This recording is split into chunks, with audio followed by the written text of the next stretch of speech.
La radio Espérance vous souhaite la bienvenue sur sa nouvelle fréquence 95.2 FM. 95.2 FM. Désolé, je ne parle pas turc. Ok, English and Greek. Seulement le grec et l'anglais. The church is the oldest building in our monastery. L'église est la plus vieille partie du monde.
Cher pasteur, acclamons le Seigneur et applaudissons pour dire le grand merci que nous avons.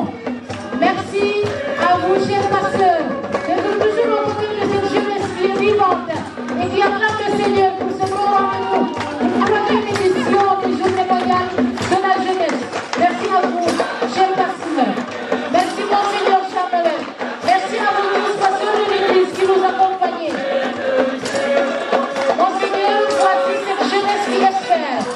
Cette jeunesse qui se donne au nom de Jésus pour que l'Église reste toujours debout et qu'elle avance au plus profond de toutes les dimensions. Merci beaucoup de Seigneur de chanter. Ce sont des journées ensemble. Merci beaucoup d'acclamer le Seigneur.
C'est très beau. Et je veux voir ces mains-là qui acclament le Seigneur pour tout le temps.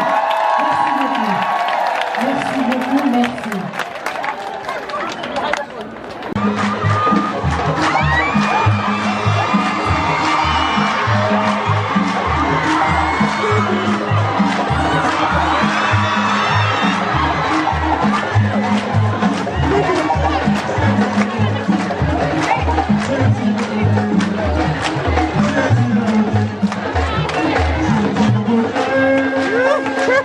Excellence, le pape, dans son message pour les Journées mondiales de la jeunesse 2018, revient sur les premiers mots de l'archange. Sois sans crainte. Il nous découvre que Marie a été surprise par la révélation de son identité et de sa vocation. Et elle tremble devant ce mystère de l'appel de Dieu, comme tant d'autres personnages des Écritures saintes. Père évêque, quelle approche pastorale aujourd'hui pour aider les jeunes à discerner au cœur de leur vocation baptismale une orientation lumineuse dans leur démarche de foi pour vivre et agir de manière à progresser fidèlement à la suite du Christ, voie de sanctification. De vous saluer vous tous, à commencer par mon grand frère, Monseigneur Jean-Noël Diouf, évêque émérite de Tambacounda. En quelques instants, il vous a montré, comme il aime le dire, au lakolemi jalke jam to poluke.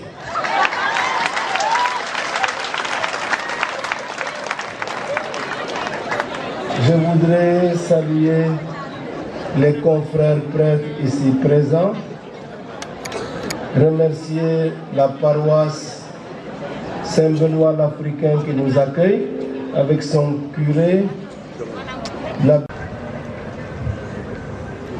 Excellence, notre communauté croit en rassemblant des hommes qui, unis dans le Christ, sont conduits par l'Esprit Saint dans leur marche vers le royaume du Père et qui ont reçu un message de salut qu'ils doivent proposer à tous. C'est pourquoi cette communauté sait par expérience qu'elle est réellement et intimement solidaire du genre humain et de son histoire. Père évêque, qu'est-ce que l'Église attend des jeunes dans le cadre de la nouvelle évangélisation et comment aujourd'hui susciter un élan d'enthousiasme pour un engagement soutenu qui bannit toute crainte? Cette question très importante pour moi et pour nous tous. Nouvelle évangélisation. Elle est nouvelle en ce que les circonstances évoluent et qu'il nous faut nous adapter au contexte. Aujourd'hui, dans l'ère du numérique, on parle de l'importance des réseaux sociaux. Et on insiste sur le fait que l'Église doit aussi pouvoir utiliser ces moyens techniques pour se faire plus proche des gens. Mais cela dit, pour évangéliser, il faut d'abord avoir rencontré le Christ et avoir adhéré à son mystère. Évangéliser suppose donc un enracinement en Jésus-Christ. Plus cet enracinement est profond, plus nous pourrons témoigner par la parole et par les actes de notre appartenance à Jésus-Christ, c'est-à-dire nous pourrons évangéliser. Le pape Saint Jean-Paul II, quand il est venu au Sénégal en février 1992, a utilisé à 2 reprises l'image de l'arbre qui, pour mieux se développer, doit plonger de plus en plus ses racines dans la terre à la recherche de la nourriture pour tout le corps de l'arbre. Se nourrir, nourrir sa foi par l'écoute, la méditation et la rumination de la parole de Dieu. Se nourrir par la participation au sacrement,